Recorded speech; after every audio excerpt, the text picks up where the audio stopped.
Dikenal sebagai pencinta alam yang gemar menulis tentang kemanusiaan baru yang beretika dan memiliki kesadaran lingkungan yang tinggi.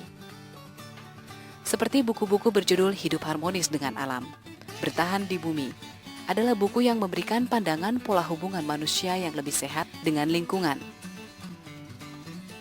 Ia juga melakukan pendekatan etik religius, adanya keterkaitan antara agama dan konservasi.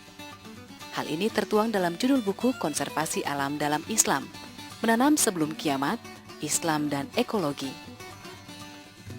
Tidak ketinggalan buku ilmu pengetahuan populer untuk anak-anak seperti Harimau-Harimau Terakhir, Kancil Milenium, Orang Utan Pesta Buah Durian, yang dikemas dalam alur cerita kreatif dan mendidik.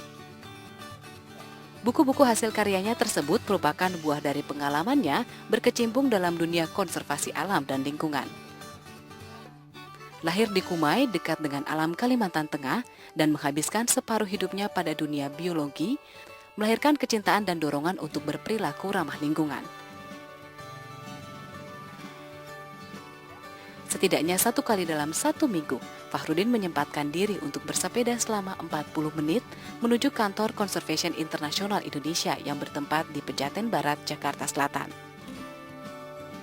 Sementara di rumah, baik sang istri dan anak-anaknya juga ditularkan gaya hidup hijau dengan memilah sampah organik dan anorganik serta pengolahan kompos organik di rumah sebagai suatu sikap penghargaan terhadap keberlangsungan kehidupan yang dimulai dengan mencintai lingkungan.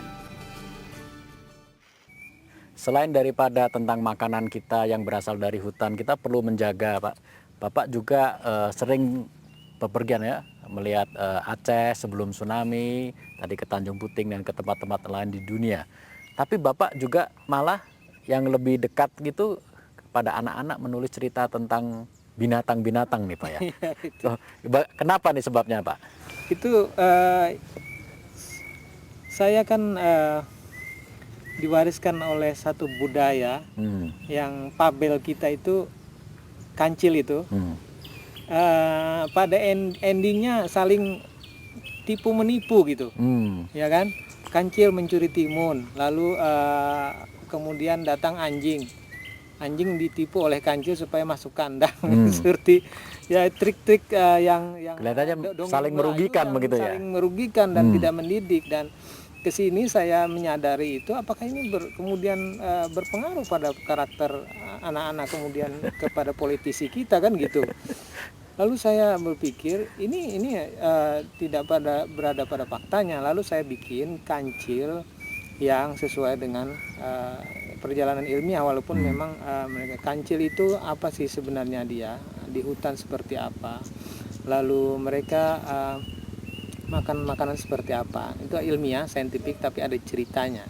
Kancilnya berdialog dengan orang hutan. Oh, kenapa orang hutan, apa yang Anda lakukan sekarang? Orang hutan bilang, saya sedang makan buah ini. Lalu, bolehkah kamu kasih saya jatuhkan? Itu buah yang dimakan oleh orang hutan adalah buah-buah yang tumbuh di hutan tropis. Ada ratusan jenis yang disebarkan oleh orang hutan, dan sebagian dimakan oleh kancil itu ketika dia jatuh, seperti buah nyatu, buah itu nama-nama lokal. Buah bukan kita bilang buah erang di dalam bahasa lokal itu. Banyak sekali yang nama ilmiahnya saya cantumkan di situ. Jadi ini cerita yang mendidik, yang ilmiah, tetapi populer untuk anak-anak. Tidak ada membohongi di situ. Memang agak jadi lebih strict dengan ilmiah, tapi anak-anak mendapatkan pengetahuan bahwa ada interaksi di dalam interaksi ekologi. Jadi bahwa tumbuh-tumbuhan itu dibantu penyebarannya oleh orang hutan.